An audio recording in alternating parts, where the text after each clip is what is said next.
I remember. So a while ago, you were like talking about these little mini naps you were taking. Are you still a fan? 100%. What is that? 20-minute naps. Okay. Because in the middle of the day, I find myself like so not motivated. I don't want to do shit. I want to like lay on my bed. Because also now I've got my office is right next to my bedroom. So it's like literally I can just like and like lay down and scroll. You know what I mean? And like that's the like thing.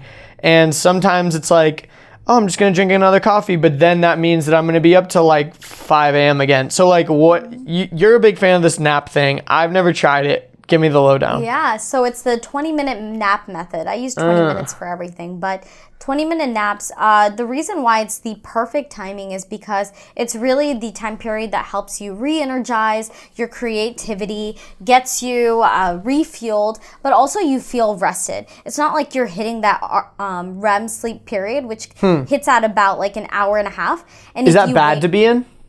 If you wake up in the middle of a REM cycle, you're going to be like groggy. That's when you're groggy, right? Or you end up going back to sleep and then you're out for the rest of the day. Totally. So I'll teach you the 1.5 hour thing for that later. Okay. But 20 minutes. But the rule is you can't sleep anywhere too comfortable. You have to train yourself. So sleep on the floor, sleep in your car, sleep on the couch. Like, don't put a blanket on there. Whoa. Right? And then, so my office is in Atlanta Tech Village, and so they have a nap room. But they know not to make that couch too comfy. But they have, they make it really nice and I have private. a kind of uncomfy couch in my room. Perfect. So maybe I'll nap on that. Now, typically it takes a few minutes to like get settled into the nap, but don't give yourself more than 22 minutes. So 22 minutes, then the key to actually getting up is making sure you have something you absolutely have to go to or physically like move to get done 30 minutes right after that nap. That way you are up and you kind of wake up re-energized, not in a panic, but in like a, all right, I'm ready to go get it. Yeah, and then at night, my boyfriend actually just taught me this game changer is to sleep in 1.5 hour increments, because that way we don't disturb our REM cycles. So if you're going to bed at 11, then you would count 12:30 and then 1:30. Okay, I'm not gonna do the math right. I was gonna say I'm like already lost. So basically you're gonna wake up at like 6:30 a.m. if you do that, right? Yeah. Or 6. I forgot. Anyways, whatever. Clearly 1.5 hour increments. So add up an hour and a half, an hour and a half. So no matter when you go to bed, and so how many hours do you normally sleep a night? 6.5. 6.5. Like 5. 4 and a quarter. I know. I know I'm not productive if I don't sleep 6.5, 7 hours. So interesting. I try to at least stay within that REM now, and it really has helped me at least get up when I need to. So it's interesting. hard, but 20-minute naps, and then obviously the nutrition thing really does help with our sleep cycles. It's just the sugar keeps us up, right? Carbs are not a bad thing. Having good carbs keeps us full, sustained, our brain fresh. Having good fats, that keeps our mind When you say fresh. good carbs, what are you talking about? Like oatmeal or like whole grains? Like what are you talking about? All the carbs. All the carbs? All the carbs. Cool. Yeah, every carb is a good carb. I mean, obviously, right? There's ones that are more nutrient dense that are better for you. But like white bread. Yeah, like, but for me, those white sugars actually work better in my body than with brown rice or brown bread. Wheat bread. What are you basing that off of? My bloating. Interesting. Yeah. So it's just like how your body digests, and you won't know until you test it out, right? And I realized I was eating a lot of brown rice, but it kept me up. Like I felt more bloated and irritable. Weird. And so you have to test it. But the only way you can like know that is if you're super consistent, though. That's the thing. Exactly. And most people just judge it off 1-2 days.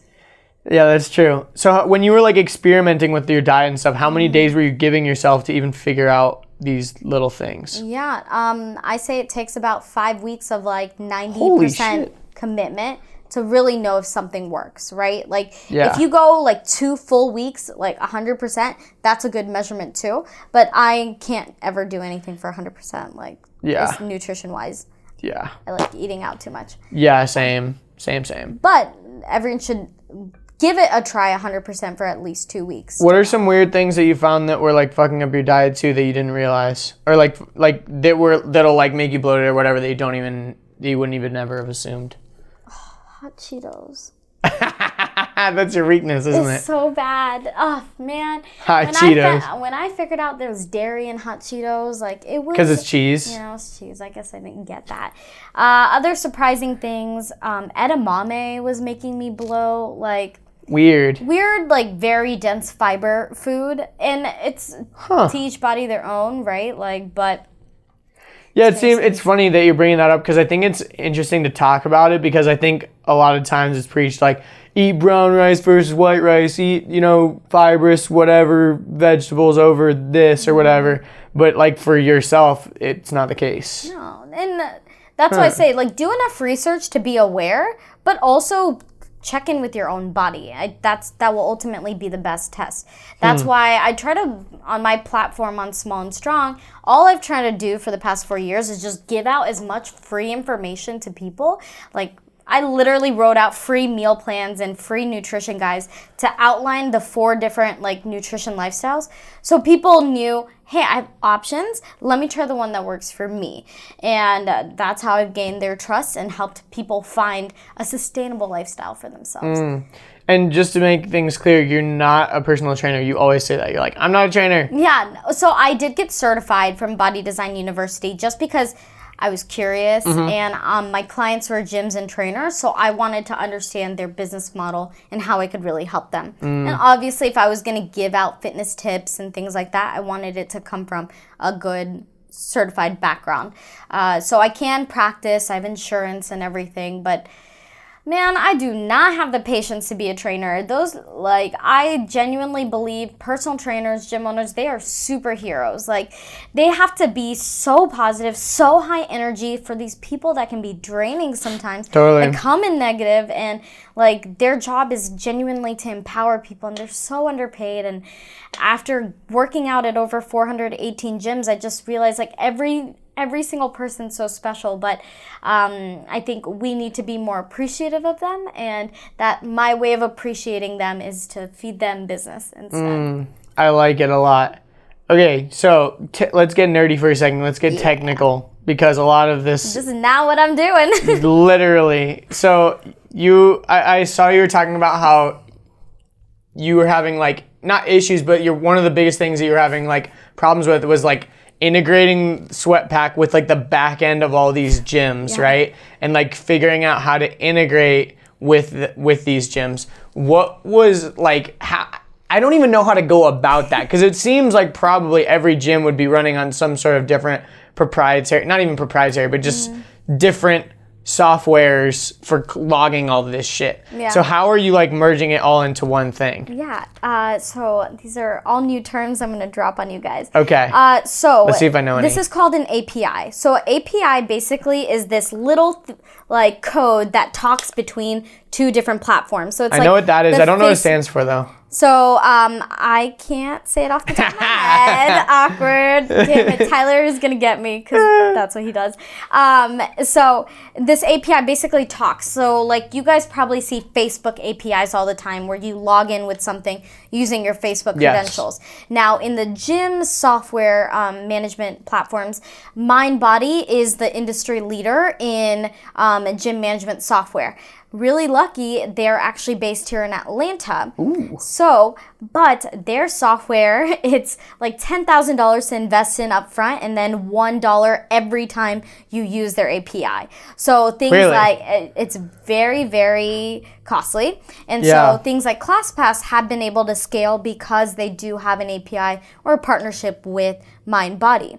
But the reason we are taking a different route is because we don't want to be dependent on MindBody's software. There are other software platforms out there, so we're basically creating our own, and in the long run, that's a better business strategy. Totally. So we're saving money, and also, MindBody could take their API from ClassPass any day and create their own like gym hopping app, and then ClassPass would be screwed. So I don't want to put our company in that position. Yeah, I've been thinking about that a lot in a different world with GIFs because Giphy's API is what plugs into like Instagram and Facebook and all that stuff.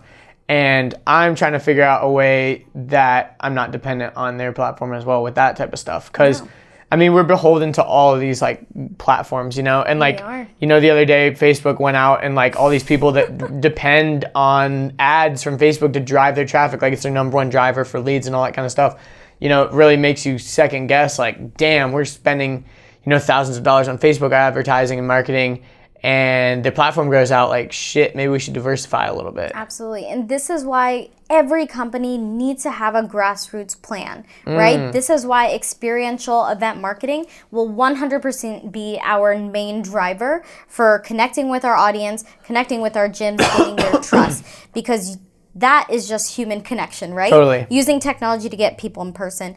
And so in your case, it's how can I build my own platform, right? Totally. That relies on me to just function. And people don't realize, like, all you need is a developer, a really great idea, and all the back end, just like data points that help connect the information. Yeah. And you could build your own Jiffy.